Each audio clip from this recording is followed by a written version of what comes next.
Dalton Schoen's season is over. And it seems like good news always comes with bad news, as the Blue Bombers star slot back retore his ACL, tried to come back and play through it after 7 weeks of rehab in the Labor Day Classic, re-injured again on that 2-point convert, done for the year. Just as the good news was settling in, Ontaria Wilson, the Blue Bombers' 1,000-yard receiver from last year, their most outstanding rookie nominee, cut by the New York Jets, joined the team this week. He is in the lineup for the Banjo Bowl. Let's get into it all here on Game Day Winnipeg on Bonfire Sports, your live Bombers pregame show. Great to have everybody along once again, as well as our good friend, Canadian Football Hall of Famer Chris Walby. Bluto, we're going to talk about the game in Regina that came down to one play in the final minute. We'll talk about Ontaria Wilson, Retta Cramdy, a handful of the other changes, where Demario Houston is. Houston, come in. And we'll also, I think where we'll start, Dalton Schoen, this injury ending his season. Right off the top, Chris, do you believe in players, professional athletes, being quote unquote injury prone? DB, that's a hard question, because I think really when it comes down to it, it's the individual, right? The trainers are the guys that got to pass the guy. They got to say, hey, you're done. You're ready to go. A lot of times the players themselves inflicted by saying, I need to go. I want to go. Right. I think I'm good to go. So they, it's like telling your doctor you feel great, but you got the flu, right? This is a little bit more serious when you're talking about a knee injury, an ACL and stuff like that. I love the guy's attitude. I love the guy's, wants to be out there to help his team. But ultimately, if you come back and your body lets you down, even though the mind says you're good, these things happen. And obviously now we hear the bad news about, that Schoen's going to be basically out for the year. And you wonder now, is that page closing on him? I see a lot of people barking, and I really can't take this. They're all like, what about Kenny Lawler? We should have paid him and not Dalton. You know what? If Dalton Schoen played like Dalton Schoen did for the first couple of years and he wasn't hurt, you wouldn't hear a peep on anybody. So, back the barks up. I mean, this is just an unfortunate situation for a young fella, and my heart goes out to him, and I hope he just heals and comes back strong. But it's going to be tough when you pay this guy kind of money and he hasn't been able to play. Hindsight is always 20/20, right? So many Blue Bomber fans are in my social media mentions, frankly, all season long, saying the Bombers made a mistake. They should have signed Kenny Lawler. Look at him. He's leading the league. Catches, yards, reception, touchdowns. He's making Bo Levi Mitchell look like Bo Levi from 8 years ago. Yeah.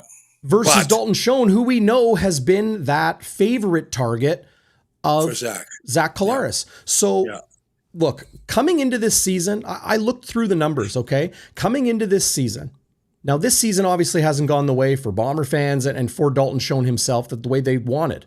But coming into this year, Dalton Schoen and Kenny Lawler, you look at average games played per regular season, it's pretty much the same between the two of them. Dalton has missed an entire season, but in his first 2 years in the CFL, he missed 2 games. Played the entirety of his rookie year, was a stud, most outstanding rookie, the whole works. Played 16 games out of 18 in year 2. Last year, injured, fought back to get back to health when he could, and then this year injured in the first game against Calgary, first of 3 they played, and now re-injured that same ACL, that same knee. We saw it. We saw it last year. So 3 times he's had an injury there. And you know what? I'll do this right now. Okay, first off, we saw that he hurt his knee on that 2-point conversion. And obviously, Tevin Campbell, the Saskatchewan DB, took it all the way back. You could see him hopping as he tried to make that cut. Yep. So you knew something was bad right there. I knew right away. I said, oh, man, he's hurt again. But having said that, I'm going to also throw a little salt on the fire, because if we were looking at something and God forbid, Kenny Lawler was hurt, we were going, what a great move by Kyle Walters, signing Dalton Schoen and Kenny Lawler. Just the way it worked out. Now, I'm not going to take anything away from Kenny. Kenny's having an outstanding MOP type year over there in Hamilton. But he's got a I don't I don't say reborn, I hate that word, but a quarterback who's just rediscovered his youth in Bo Levi, who's throwing the ball as well as anybody right now. Yeah. That game that I watched last week when they lost to Toronto, what a classic. Every game last week was absolutely top-notch football. And I know people down south were phoning me because they were all saying, what a great game, what a great game. You know, and now I even watched the game last night. I watched a little bit of that Dallas-Philadelphia game. And what a game that was. Prior to the weather delay. So, I mean, it's crazy. But, yeah, to go to your point, I think it's a great thing that, you know, that guys are playing as well. It's an unfortunate thing for Dalton. I wish him the best. I know we all do. I guess on a positive note for the Bombers, they get Ontaria Wilson back. That's a huge target. Big boy. You know, he had 1,000 yards receiving last year. Earned his NFL shot, that's for sure. Well, that's what you want. I mean, now they want you to go. Now the teams want you to try out. They say, we don't want to hold you back. Back in the old days, you were considered a disgrace if you left your team. So it's a different good. And I think he's going to be there. He is big target. Well, it was the NFL window, right? I hear what you're saying. Back in those days, it used to kind of be that way, but now it's the NFL window. So he was granted, like he's still under contract by the Bombers, goes to the NFL, and that contract's kind of in you know, suspension, like suspended in midair. And then if he decides to come back to the CFL, the Blue Bombers have his rights. They had his rights. They obviously signed him. Well, there's two guys. I mean, if you want to talk about two slot backs that come back, we got one for the Bombers in Ontario, and we got one in Saskatchewan named 𝘎𝙥𝙤𝙧𝙩𝙨, who's back. Yeah. So, I mean, that's a big weapon for them. He only had 4 games last year. Big target. Obviously, NFL liked him. They wanted to bring him down. He didn't make it. He'll be starting at that slot back position. Same spot. It is going to be exactly. It is going to be a really, I think it's just going to be a great game. I mean, a lot of people are 50-50 on this game now, just because of the weapons that Saskatchewan has. But then we have home field advantage, another sellout, and I think we still have the loudest fans. And there's people, I think the whole talk this week has been, where's Bam Bam? Where's Brady? Yeah. And I saw that they were going after Hogan, the offensive coordinator, pretty bad in the interviews. You know what? I didn't see the Bombers offense as any sort of issue at all. I thought Collaros played well.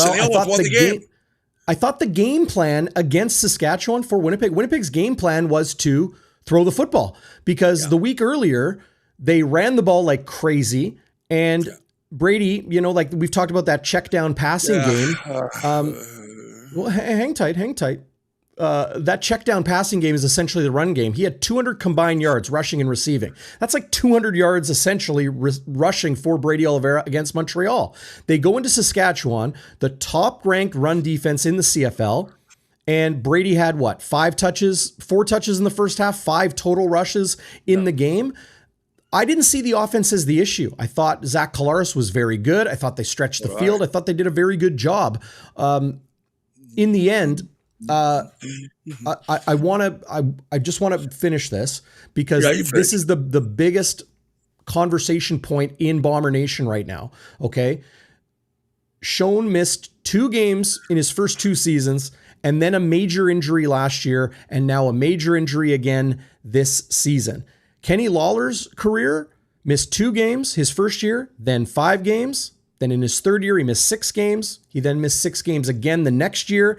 And then he missed 8 games with Winnipeg last year. To criticize the Blue Bombers management, in my opinion, on this decision, going with Dalton Schoen versus Kenny Lawler, is a little bit silly, because you cannot see the future. And I understand Schoen tore his ACL last year, but it's 2025. It's not like, you know, it's common that ends a career or that it's damaged goods moving forward. When your quarterback prefers Schoen, and I'm putting words in Zach Collaros' mouth right now, we don't know this for sure, but it's pretty clear to me he prefers Dalton Schoen over Kenny Lawler. On the whole, Schoen has been more resilient through those first 3 years of his career. and then a big major injury. Yes, it's come back again, but I think criticizing that decision to go with Schoen over Lawler, it's easy to do now in hindsight, but I think it's a little bit silly. What? Yeah. Where did you go from? Where did you go, man? We were just talking about the game plan, the offense. No, I know. I wanted to finish that point. I wanted to finish that point because it's the biggest story in Bombers Nation right now. I'll be honest with you. I'll say this. Yes, it's a coin toss. You had two very good football players, both who have. Go with the guy your quarterback likes. But I don't believe that Zach prefers one over the other. I'll be honest with you. Nobody ever called Kenny Lawler his safety blanket. Oh, come on, man. Now what do you go? Anyway, with one we can digress from that. We'll talk about Ontario Wilson and what he adds. Let's cut to the chase. Will Brady Oliveira be more involved in a more balanced offensive attack in the Banjo Bowl on Saturday? Oh, I think he will, but I think you hit it on the head. That's all I was looking for.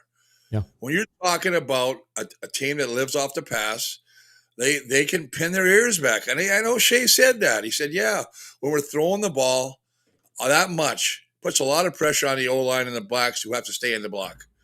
And I know the Bombers like to use the little drop pass over to Brady over the middle, just like a relief pass to Brady. And Brady, who leads the Bombers in yards after catch, or the yak yards if you want.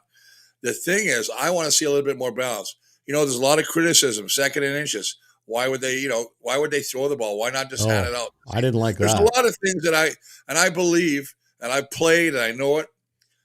I don't think you can live on one sword. You got to be. You talk about players that play for the CFL in any league. Versatility is key. Mm-hmm. So I use that example as you can't live off the pass and you can't live off the run, unless you got like Earl Campbell in the backfield or somebody like one of those guys, or who's the guy that Bo, who I think is probably Bo Jackson, Barry Sanders. I think Bo Jackson is the greatest athlete I've ever seen. Baseball and football. Yeah. I mean, phenomenal. Him and Jim Thorpe. I kind of put him and Jim Thorpe there. Thorpe, yeah, absolutely, man. I agree with you on that one too, buddy. But my point being, and it's pretty simple, is I need a balanced attack. Put it this way, not even so much 50-50, but I do believe they have to run the football a little bit more to make those linebackers come in. How do you run play action pass if all I'm doing is throwing? Then the linebackers drop. When I do play action, they got to suck up to the offensive line. They got to come and fill those holes. There opens a gap behind them where Zach can find the receivers coming across the middle. That's just my point. Not 50-50, but inject a little bit more of that run game, especially after the game that he had in Montreal. And especially when I know I got a guy that was the most outstanding player, most outstanding Canadian, a horse to bring down. Yeah, he fumbled the ball one time. I don't give a crap about that. But I think that he needs to be a bigger part. I just don't think you can live off just throwing the football. And that's just my opinion. I mean, as an offensive lineman, I would hate it. We want to be the hammer. We don't want to be the nail. Got guys pin their ears back. Look at the guys they got. You're talking about like the guy like Malik Carney, who was the player of the week. Yep. 2 sacks, a forced fumble. Shane Ray. I mean, I looked at it again. I brought this up last week that now it's 25 of their 33 sacks. It's crazy. Are from the D-line. And actually, breaking that down even further, 21 of them in the last 5 games. These guys are coming on strong. So how do you beat that? Draw plays, screen passes. You know what I mean? Run the football, play action. That's how you beat it. So can I tell you, 100% agree. No question. And I'm looking forward to Winnipeg doing that in the Banjo Bowl on Saturday. For those of you out there, don't miss the postgame show live here on Bonfire Sports. Real easy to find no matter where you are in the internet world. BonfireSports.ca/live. That takes you to our live page on YouTube where you can watch it. Can I show you something that really pissed me off with the Bombers offense this past week? Yeah.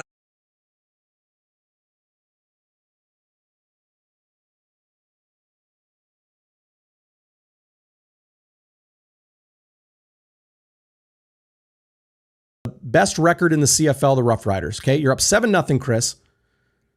First and goal from the 5. They bring in Chris Streveler, and they hand it off to Brady for a gain of 2. Second and goal from the 5. Opportunity to put your throat on your foot on the throat of your opponent. And Strevler stays in. 2nd and goal from the 3. And they run a creative play off tackle. Marcus Sales, our old friend with the tackle on the play. Mm-hmm. Chris, why did Winnipeg not leave their offense out there? Put in Collaros. Yep. Run your offense. 1st and goal from the 5. And then, after this 1-yard Strevler run, why not go for it? Those are my 2 questions. They decide to kick the 10-yard field goal to go up 10-0. You had a chance to go up 2 touchdowns early in the second quarter on the road. 2 what are they points doing? right there. Good points there. I agree with you. The first down, I don't mind the handoff. But then I think Zach should come in because Zach can give you a better option. I know they think that. Why is Strevler in the first place? But having said that, after getting stuffed on the first 2, I agree with going the field goal in that particular point because you want to take points. But right you now, would if you miss from 2nd and goal because they stuffed him twice. If you miss from 2nd and goal, Saskatchewan has the ball on their 2-yard line. Yeah, but why not take the points? Because it's a game of who has the most points at the end of the game. Mike O'Shea talked about being aggressive. He talked about being aggressive. That's where you be aggressive. No. A 10-yard field goal, I don't agree leave your offense out there, run it 3 times, and if you miss, Saskatchewan has the ball backed up in their own end. Trust your defense. I will agree with you this. I think, on the first play to hand off, secondly, I want to put back, I would have put, and maybe I would have put Zach in on first play, let that starting offense be in there because he's. But why are you going fancy? They try to get. Listen, you got a horse in Strevler who's been stopped very rarely. I don't think he's as effective as he has been in the past. I don't know if people have his number, but I'll say this: after getting, Brady gets stopped and then Strevler gets stopped, I'm not taking a chance. I don't care if the field position is going to switch there on a 2-yard line. I've missed points now. I will take points any day of the week. If it's 2nd and short, the other one, when they threw the ball before, that's a different story. But look at this. Where's the blocking? Where's all the guys trying to pin? I don't hate the play design. I don't hate the play design. I hate the idea of taking your quarterback, your QB1 off the field, 1st and goal from the 5. You take 3 shots with a legit pass threat in Zach Collaros, and you're aggressive. You try to score. I know this. Okay, I've made 2 or 3 points here on what they should have done and what I didn't like. I don't think anybody in their right mind can disagree with all 3. If you want to say take the points like you're saying, Chris, okay, take the points, kick the 10-yard field goal, you're up 10-0. Yeah, that's right. But you can't tell me that the decision to put in Chris Strevler and do some, fancy stuff and taking off Zach Collaros, who, by the way, probably played his best game of the season in the Labor Day Classic, taking him off the field. What are you doing? If it ain't broke, don't fix it is what I say, right? 100%. He's been playing well in the last 2 games. I think I looked at Zach's numbers: 4 touchdowns, 1 interception. He's got like a 75% completion rate. He's throwing the ball extremely well. He's scrambling. We talked about the fact that moving around real nice. Yep. He's moving around like a young kid again, and I think that bodes well for the Bombers. Do I kind of question it? I think you got to throw away what you saw certain players do years ago. And I know in short yardage, Strevler is very tough to stop, much like Tommy Stevens, the 3rd-string quarterback in Saskatchewan. But that's a lot of pressure putting on him. And he runs straight up and down. He didn't try even to run over anybody. When Marcus Sales comes up and he's the guy to get tackled, Strev, and they got great pursuit, I thought it was, if they would have scored, we wouldn't have this conversation. But ifs and buts and candies and nuts, we'd all have a Merry Christmas. He almost dropped the ball there too, right? He didn't notice that the snap was kind of a weird snap, and maybe that affected it as well because he had to go high to get it. Fake. What? There's a good block by Michael Ike there, but you have to secure it. Get up there. I mentioned on the postgame show, I thought that was almost by design, that high snap, because he jumps and then he catches it right in his chest. That's not by design. We've seen that sort of trickery all the time now.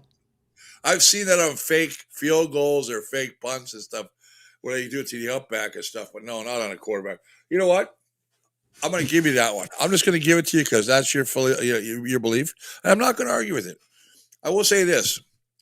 In conclusion, see, he jumped up. But look at this. Oh, I could go back. I wish I had a telestrator here. You need to get off the line of scrimmage and get up. Now watch this. Look at there's Stanley. Stanley, get up on that guy right there. Right there. He's got to get up on that guy. Stanley's here, right by the goal line. Oh, Stanley's here. Up. Yeah, that's what I'm saying. He's got to get up on this guy here. Right. He gets on this guy, we score. Sorry. That's how it's supposed to be. But anyway. So here's Stanley, left tackle. Yeah. Come down. Now go up. I see. Now get. I see what you mean. Yep. Yeah. Whoop. Sorry, folks. I mean, I know he's trying to get the linebacker. He does a good job of making the linebacker redirect, but then don't stop, stop. Just keep going. But I don't believe in this high snap as a fake. It's designed. You'll never convince me of that in a million years. Watch the snap here. This was at least my first take. I'm not entirely sure now. No, I think it was a bit high. So yeah, he jumps. I get it. What's a hop going to do? Is a hop going to fool it? Chris, what are they playing, kangaroos? Chris, I'm telling you, I've seen it in the CFL. I've seen it in the NFL. They will do that on purpose to make the defense bite down. It was an edge play. You make it look like it's a bit of a broken play, bad snap, play action to Brady. Looks like a run up the gut. And you hope to be able to gain that edge.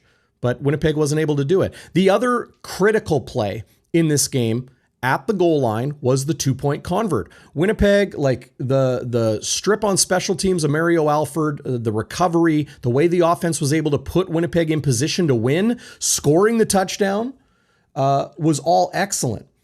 And then, what was it? 3-play, 64-yard drive.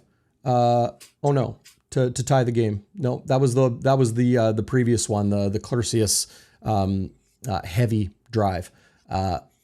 That made it 31-24. But it was the end of the game, that 2-point convert, that ultimately cost the Blue Bombers the game. Whether Tavon Campbell picks this off and returns it all the way for 2 points or not doesn't really affect the outcome. What affected the outcome was the play call at the goal line. You could tell Zach Collaros did not like it. Well, I don't like throwing like a lateral pass.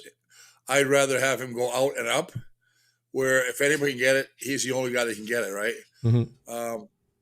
Whenever you do those little sideline passes, man, you have an opportunity if that DB breaks in a ball. And they talk about Tevin Campbell, who spent a couple years in the NFL. Not that means anything, but he did a great job of breaking on the ball. Great athlete. And hung too long. Obviously on that play, not only we give up 2 points, that's the play we also lost. Here it is. We're looking at it now. So here it is. Yeah.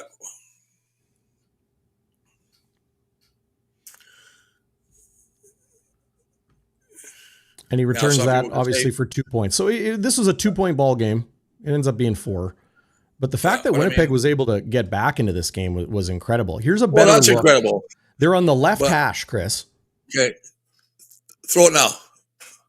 Okay. And that's the wide side of the field. Well, that's what I'm talking about. Those sideline passes like that, they're very dangerous. If it doesn't get there real quick, I like the out and up. Out and up. Put it in the corner of the end zone. And that, how many times have we seen Dalton? Now, whether he'd be able to make that cut because his knee was hopping right away, but at least nobody's getting it, right? Mm-hmm. So that'll be the interesting thing. This play, it's pretty fast. I asked Zach Collaros about it after the game, and he said, well, it's a concept that the entire league runs. I was reading between the lines. I'm pretty sure he didn't like this play call. That's a tough throw for any quarterback. Oh, absolutely. Because it has to be on time real quick. You almost got to throw it when he makes his break. Like throw it before he makes his break. You know what I mean? Right. And let the receiver go to the ball rather than the ball go to the receiver, if you know what I mean. Yep. And the fact that he's throwing it, what I consider a little late, allows the DB to break up and make up that distance between him and the receiver. Look at it. He just breaks on the ball. It's not even close. Well, I think this is honestly just good defense from Saskatchewan and not a great play call by the Bombers offense. So where are we at with Jason Hogan, Chris? I think Hogan's learning, and I think he's getting better every game. But I feel like he's starting to feel the pressure a little bit. I know that O'Shea said all the right things, saying, remember Buck Pierce, remember the first year, Lapo, they all had little struggles and stuff like that. But, it's just one of those things. He's learning. It's a different game in university. I know he's been in some CFL, teams already, but he's not been an offensive coordinator. Well, just Winnipeg. Just Winnipeg for 5 years? I think that, he is smart. He understands stuff. There's always going to be questions. I mean, I think the way that I thought Zach threw the ball here, that was Claricius right there. I mean, going down the field. Potentially game-tying drive. Yeah. Or sorry. Oh, no, this was with 5 minutes left. This was the 64-yard touchdown drive that made it 31-24. Well, think about this, too. If Mario Alford doesn't fumble the football, we're down, but that's the game, right? I mean, they gave us an opportunity. We took advantage. And that's the thing. I mean, Saskatchewan got 14 points off 2 fumbles, and turnovers will kill you. Look, but you can see he's throwing the ball extremely well.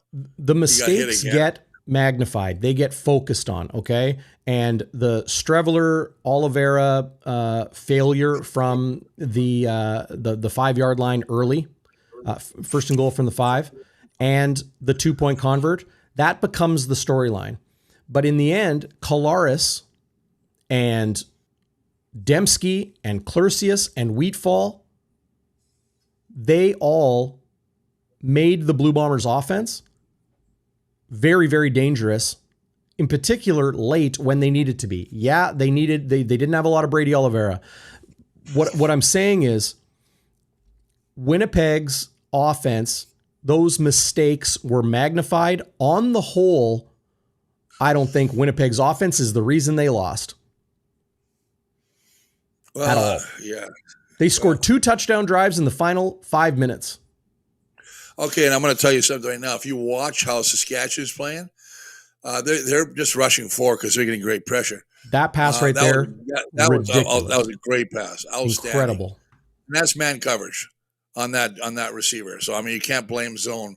But I thought that Saskatchewan, for whatever reason, and that's Corey Mason, the head coach and defense coordinator, was playing a little bit of safe there. He had the lead. He was playing a little safe, letting Zach get those, intermediate throws. But this throw is beautiful. Great protection. Look at his legs as he steps up in the pocket. Yeah, well, it's all arm, and then it's the accuracy drops it. It's perfect ball placement. Well, come on. The guy's been a MOP a number of years. He's won a bunch of cups. Chris, people sleeping on this guy. People saying Zach Collaros doesn't have it anymore. Well, those people should get a head slap from Angelo Mosca if he was alive. But yeah, I mean, I just think that people are too quick to criticize. And what they say, and that's a great line. Somebody told, I think O'Shea said it, or even I think your buddy here, Zach, said it. Mm-hmm. Too often we get the praise for a good game, and we get the critique for a game we lose. Yeah. But that's why they make $600,000 a year, and the rest of the guys work for pizza coupons. So, I mean, what are you gonna do? Well, pizza. If you're gonna settle for pizza coupons, you know what we had at on the 1930 crew bus, we had swag bags with like a pound of wings from the Silver Heights restaurant, which is the best ribs in town. Winnipeg's original sports bar, big supporter of us here on Bonfire Sports. Go check them out, silverheightsrestaurant.ca. You can find them on all the social medias, just west of Assiniboine Park on Portage Avenue. Go see Tony, JC, and the crew there. Tell them Bonfire sent you. Big ups to the Silver Heights restaurant. We got a free pound of wings in our swag bag, but then we got a stack of pancakes, and we got $10 at Finn's, where I'm going to be tonight for the Banjo Bowl Prairie rivalry, the Banjo Bowl bash.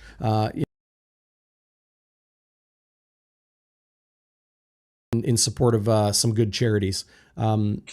Shout out Bomber Reaper and Bomber Vixen for organizing that. But yeah, working for pizza coupons or whatever, Zach Collaros has not, his best football is not behind him. He's playing at a very elite level right now. I got no issue with the Bombers offense in the Labor Day Classic. I got no issue with the special teams that obviously came up with that huge play that got the ball back in the Blue Bombers' hands, inside the final few minutes. I have an issue with the Bombers' defense, Chris, in particular, the run defense, where 𝘎𝙥𝙤𝙧𝙨 and Mario Anderson. Here's Kyrie Wilson's strip on special teams. He was my Walby's Warrior, by the way. Not bad. That was a good play right there. Winnipeg's run defense allowed well over 100 yards rushing, including some huge gash plays to Mario Anderson for a touchdown.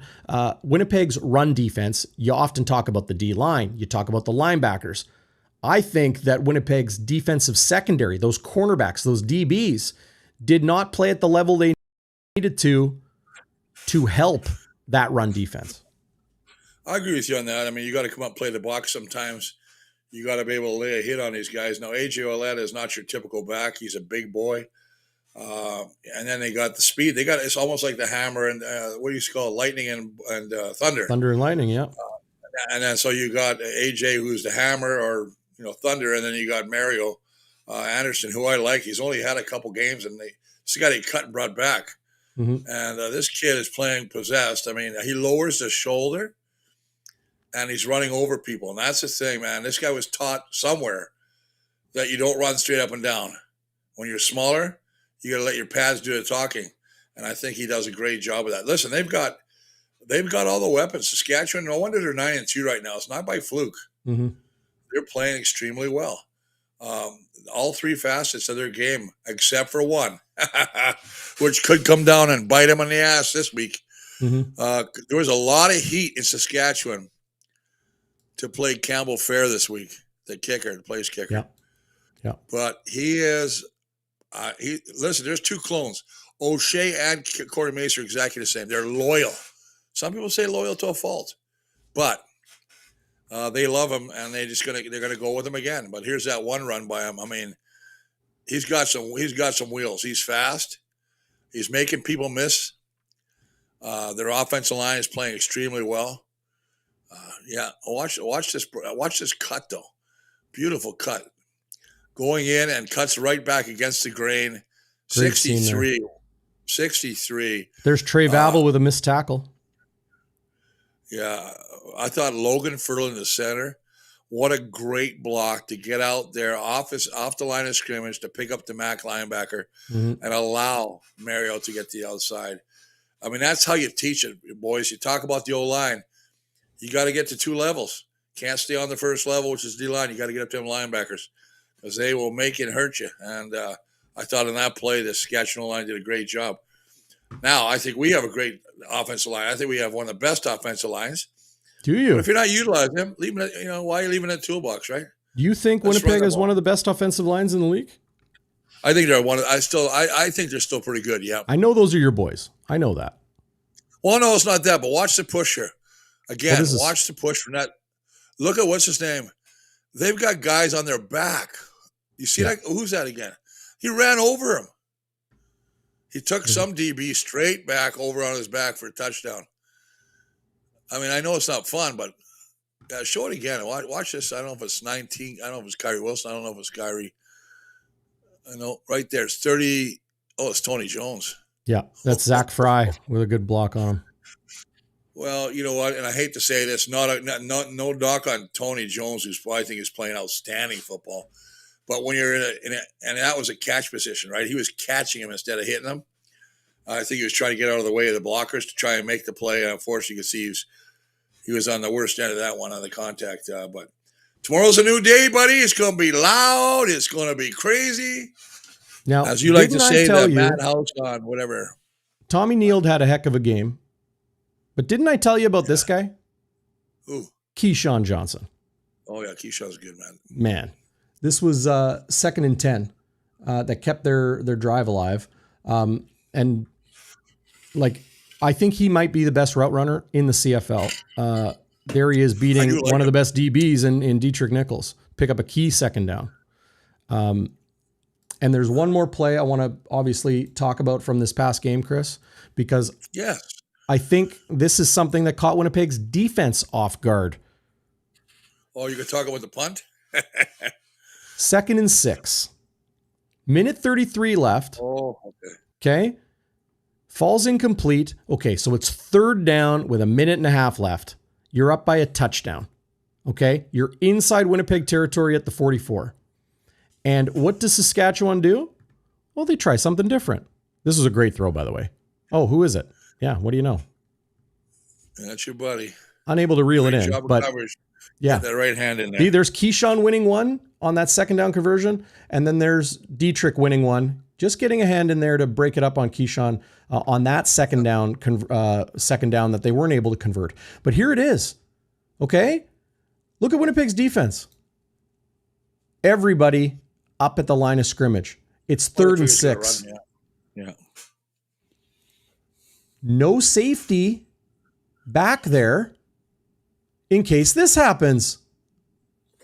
Ooh, there's 𝘎𝙥𝙬𝙧𝙨, smart enough to at least cut on it quickly.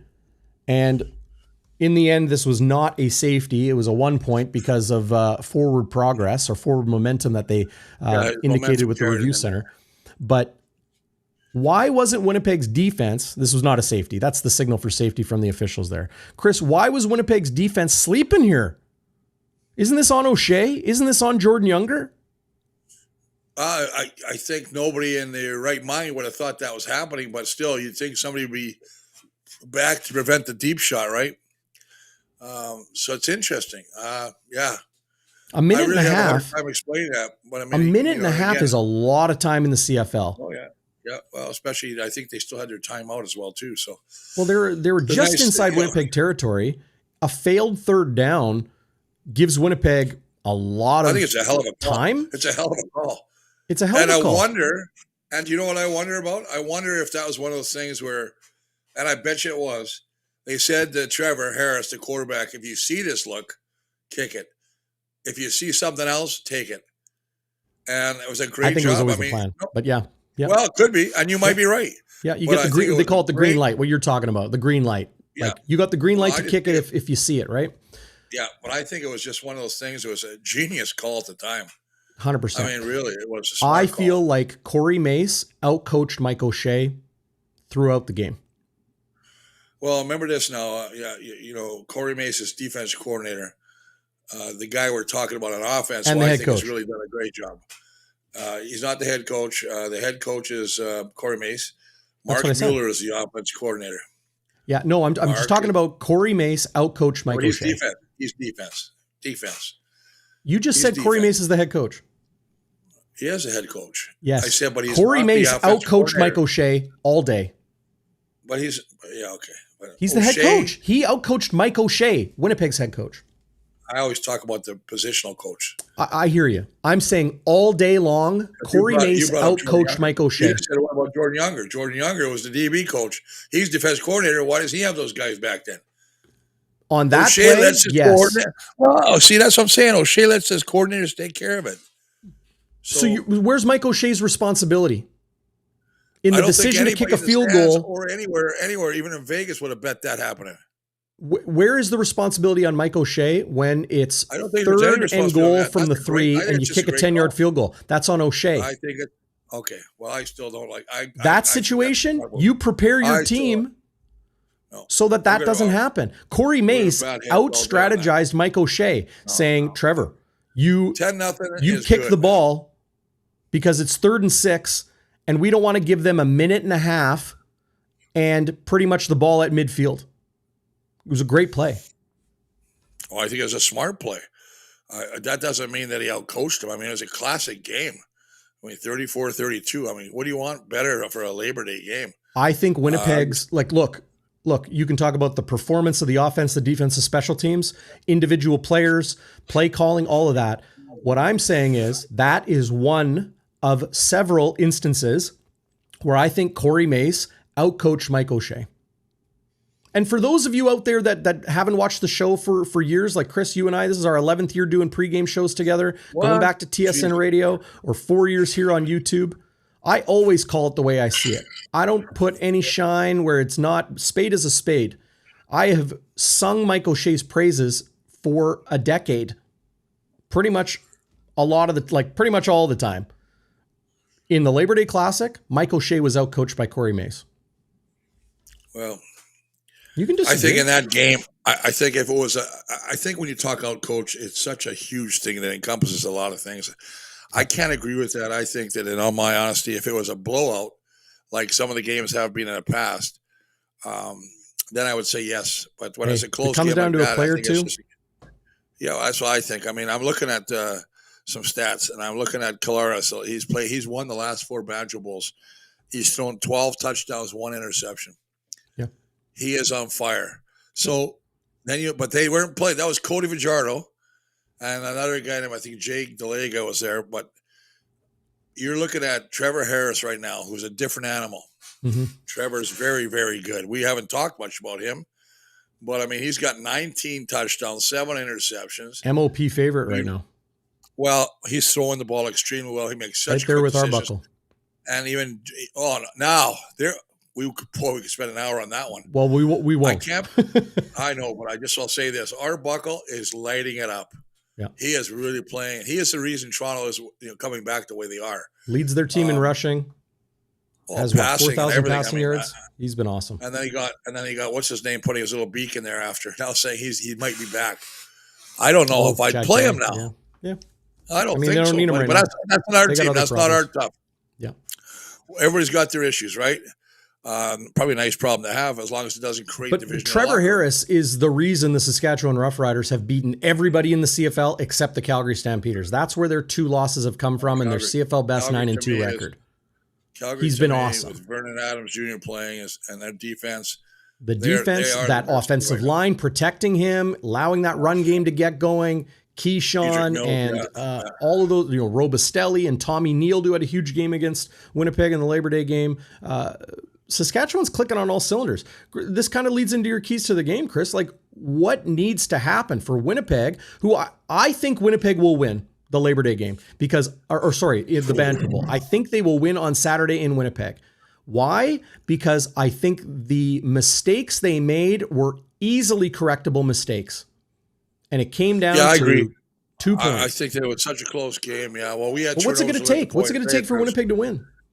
Well, for me, offensively, I think you got to protect Zach. I always say this, but he took a lot of hits last week. He took 5 sacks, which is not always on the O-line. It's holding your receivers running the wrong routes or whatever, right? I think you have to protect him. I think you cannot be, and I already said this, I stress this, you and I don't believe in this, or maybe not agree with me, but I don't believe you can win a football game being one-dimensional. 100%. I think you've got to. I really believe that whether he gets 5 carries or 10 carries, if he can get 10 carries and he can get some passes out of the backfield, I think Brady can be a big factor. And I think the thing that people don't even understand is when they come out, this is a team that's always had they start good now, and they've had leads, but they come out in the third quarter and they shit the bed. They've only scored 26 total points in the third quarter. The lowest of any team in the CFL. For some reason, they come out at halftime. It feels like they're on the bench having a cigarette and a cigar. It takes a while for them to wake up again. So yeah. I that's my point. I think they got to come out stronger in the second half. Defense, crowd noise, it's a beautiful thing. It's going to really cause Trevor, I think, some problems. And I think it's really important to give Harris, and this is a quote from Younger, Jordan Younger, defense coordinator, says, you got to give him looks, different looks, that'll force Trevor to hold the football. Because he reads so quickly. His pre-snap read is so good. And delivers the ball so quickly. And, of course, the other thing is you got to stop the run. For whatever reason, Saskatchewan's starting to run the ball more and more now. Yep. AJ Ouellette, that other kid, Mario Anderson. They got receivers. They got big 𝘎𝙤𝙤𝙧𝙨 back. Sounds like a steak sauce, eh? I'll have a little 𝘎𝙤𝙧 on my steak or rib. A little French dip. But anyway, yeah, I love that stuff. I haven't had a prime rib. Well, I went to the keg this early. Hey, maybe we'll see you at the Silver Heights restaurant. Yeah, that's right. I want to go to second. Prime rib. Yeah, I'm going to go. I'm craving, like, seriously right now. Hey, dinner's on me, Just doing a Bluto. show, I've lost 6 pounds. Dinner's on me, buddy. We're doing Let's it go. for sure. Silver Heights restaurant. Let's go. And special teams. It's a toss up. Both these guys are doing well. I mean, Trey Vavel has started very well, and I kind of leveled off a bit right now. And then they have Mario Alfred on the other side, who I think he's got one touchdown on a kickoff return, but I think they're very even. I think Mike, the GOAT, our coordinator, has done a great job. I think Sergio is having a career year. I think we have such an advantage in the field goal kicking. The fact that we know the win, that Sergio knows the win, he knows the stadium, and you got a guy who's really, really in Brett Lothar questioning his ability. You're not going to tell me this guy's going there feeling 100%. He misses one, it's over. It's in his head, man. It's in his head. So that's a good play right there. You know what? And we don't talk about that guy. Everybody talks about Willie. James Vaughters, man. But I'm going to tell you, James Vaughters is playing well. He's got 25 tackles. He has 3 sacks. He's got the most sacks than anybody in that D line. Yeah.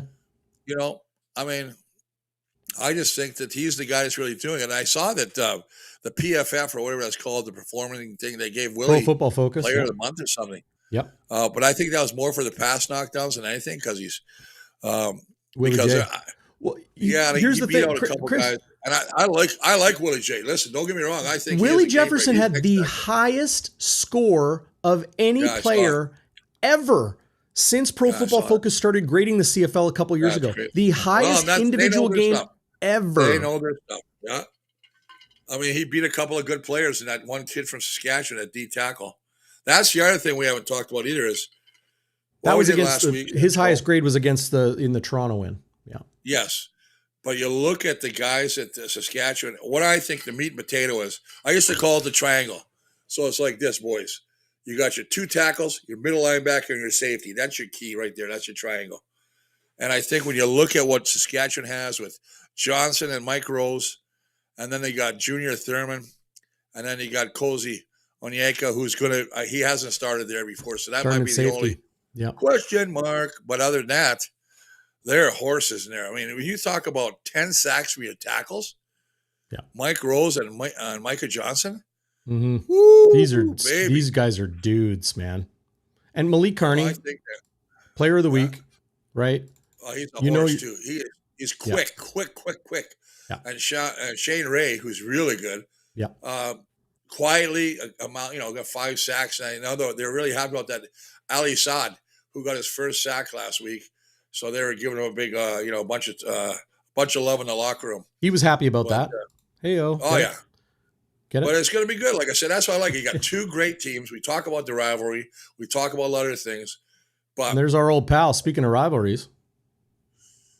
Yeah, you know what? Right on. I forgot about that till I watched the game after. Andrew Harris. The legend. Yeah. One of the best ever to play the game at running back.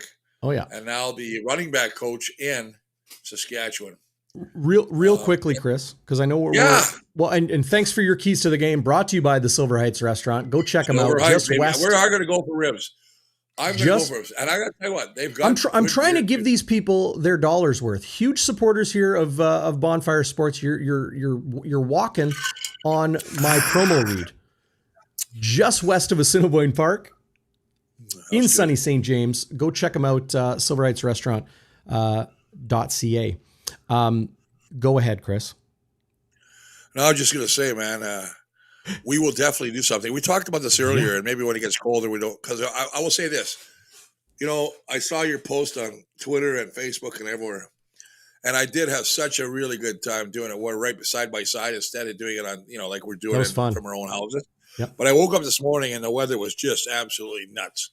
Wind was blowing everywhere. It wouldn't have been comfortable. You turned your heat on this morning? I turned my heat on.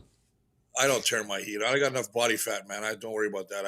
I'll tell you what. Because you're cuddling with wifey all the time. Oh, everybody sleeps under me. I got 3 kids under there. They're all under there. I got to feed them all. I'll feed them all. What are you, stupid? I don't worry about it. Anyway, my other thing is this. They play Friday next week. We may do the Thursday outside again. Okay. It's supposed to be 23. Yes. Supposed to be 23, which is perfect. We'll have a little sunshine, sit around, because that's what I like. And I have to admit, it is so much better. And people don't understand that even when we were doing TSN, we were in the studio together. Right. Right. And so when we're doing the game, it's fun because you can I think it's a little bit more personal interaction. Well, and when you start stepping on my sponsor read, I can reach out and choke you. Well, that's the thing. I mean, I think if people ever saw that, we should be getting ads for you wearing your Pampers. Pardon? I didn't get that. Don't worry about it. So following the Banjo Bowl, we'll look ahead a little bit here. A couple road games. Hamilton, September 12th. Ottawa, September 20th, as Winnipeg begins a big Eastern swing, home against the Ticats on September 27th. That bye week comes after 11 straight games. That's their last bye week of the season before they are in Edmonton. And then this game, back in Winnipeg, October 17th, second last game of the regular season for the Bombers against the Roughriders once again. This is game 2 of 3 between the Bombers and the Riders in the regular season. I understand Winnipeg at 6-5 and Saskatchewan at 9-2. You never know what's going to happen. I am picking Winnipeg to win the Banjo Bowl, but this West Division still is wide open. Winnipeg could host a home playoff game if they can get their act together starting on Saturday. And they play well in the Banjo Bowl. I mean, they won 8 of the last 9. They played for, and everybody says, is there a difference in the game? And I thought O'Shea answered it correctly. He goes, you know what? It's not that much because we have sellouts, but the players know there's just a little bit more in there, a little bit more, juice flowing. Yeah. And there's an importance of the game as well, right? And the fact is, the Bombers would rather be 500 than being, 6-6. Well, I guess they want to be 7-5 rather than 500. Excuse me. Mm-hmm. And then Saskatchewan is just, Calgary. And I mean, look at the race, 4, 5, 6, 8, 9. Look at this, 214 points allowed in 11 games. That Bob Slowick defense in Calgary, good gracious. No, they're playing extremely well. And Dave Dickinson, took a lot of heat. They were talking about him in the offseason, that Calgary was really struggling. And, is there going to be a whole changing of the guard? You know what I mean? And no.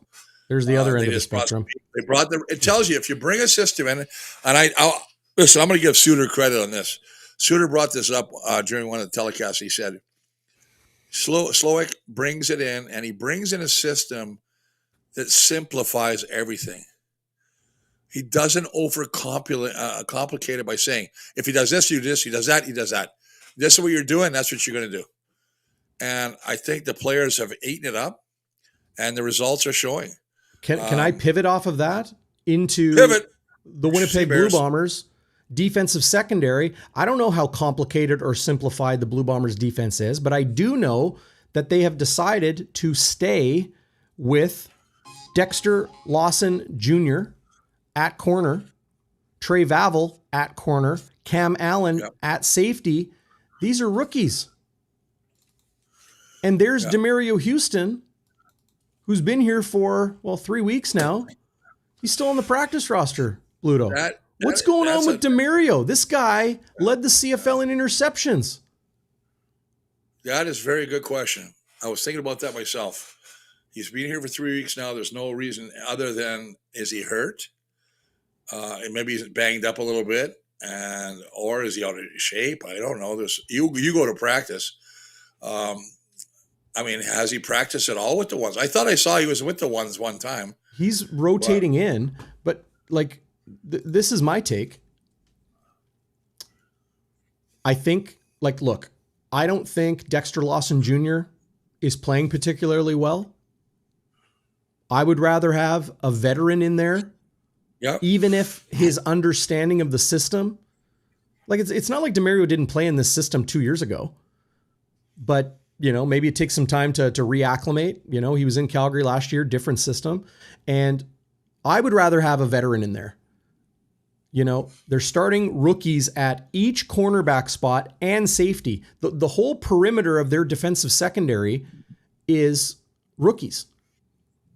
And, getting Reddick Crowley back is great, but I don't know why Demerio Houston isn't in. Is it a loyalty thing? Is it an experience thing versus, greater experience in the CFL versus, experience in this system this year? It's confounding to me. It has to be the system, but I think we're blessed to have two of the best at halfback with Evan Holm and Dietrich Nichols. I honestly feel that's the reason they haven't fallen apart.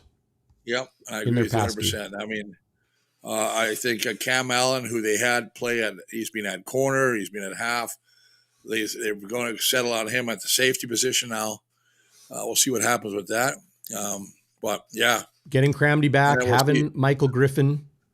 These are key guys because they'll both be on the field at the same time. Griffin is not backing anybody up. Okay. Just like Cam Allen wasn't backing up Cramdy a couple weeks ago. Allen was the starting safety, and they go Wilson, Jones, Cramdy, and Griffin in the linebacking core. They do like a 5-man or a 4-man linebacking core there.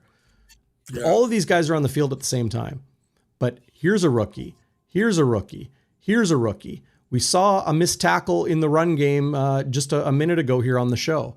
I don't think Dexter Lawson, I think this is the weak link, all due respect. This is the weak link right now because he's very, very new. He didn't win a job at a training camp. This guy did. This guy didn't win a job at a training camp, but he's been pretty good. Winnipeg has Demerio Houston sitting right there. You could argue this is the biggest game of the year. Do you go 2 games above 500 or do you settle at 500 against a Western Division opponent that you could lose the season series against with a loss in the Banjo Bowl? And there's Demerio sitting on the PR. Yeah, I mean, that's interesting. I think the other question, I don't want to drag it on because I've got to get out of here, but that's okay. But I want to say one thing. What happened to Mr. Peyton? Peyton Logan? Yeah. I think that's a ratio thing with them taking. Really? Because we're starting a ton of Canadians. I mean, you got Dembski, you've got Newfield, you got Konikowski, you got Wallace. Wilson for Schoen is a straight up move, but then they brought Peterson on for Peyton Logan. Yeah, Peterson's a Canadian as well. Yep, that's right. So I'm not exactly sure. I wish that's I had a good question. I was looking at that myself because I mean, he was a return guy too, right? But we waited so long to see him, and he played 2 games, and now he's not there. So you're wondering. It could be this. Here's Gabe Wallace, game time decision, Canadian. Micah Vanterpool, American. He's missed several games. Vanterpool. Wallace stepped in for him. If Wallace can't go, Vanterpool would step in, and then they would need Corcoran to play more snaps. They would need. I don't think they're going to go double tailback, but no. Do you know what I mean? Like if something happened to Brady Oliveira, you have a Canadian to replace him with. If it was Peyton Logan, you would have an American to replace him with, and then you'd be tight up against the ratio because if Vanterpool is in and Wallace is out. That's what I think on first glance that reasoning is. But I digress. There's so many storylines to get to. It's hard to jam it all into an hour. Chris, big thanks to you, everybody in the live chat. WST for the raid here on YouTube.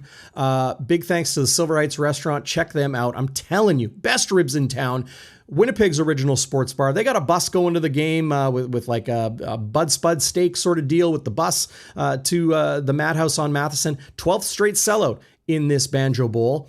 And of course, Schnitzy will make his way home from the Banjo Bowl, and we'll do Game Day After Dark, your live Blue Bombers postgame show here on Bonfire Sports. But and I will be there. Yeah, and I'll be at your house next week. Game on Alumni Alley. Me, Stan the Megwash, and I believe Willard Reeves is going to be there. A couple of great old timers, some more other guys. So we'll be signing autographs and shaking hands and having a couple of collies with the fans. This is the one game I make sure I go to every year because of that. Not only do I love the game, I love the atmosphere. Yeah, and I think it's gonna be a blast. I think, and I agree with you. I think Bombers win. I'm not even sure it's gonna be tight because looking back, the Bombers for some reason can really. But this is a different Saskatchewan team. No, Bombers win. Let me just stay there. Can you imagine if I picked the Bombers to win and you didn't? Ooh, that would be a cold day. No, I picked the Bombers to win, but I wish I was Kreskin because then I'd go buy a 649. But you know who Kreskin is? You don't even know who Kreskin is? Yeah, I do know who Kreskin is. Yeah. Look at you. I'm older than I look. Oh, I know that. I've seen you. Just like you.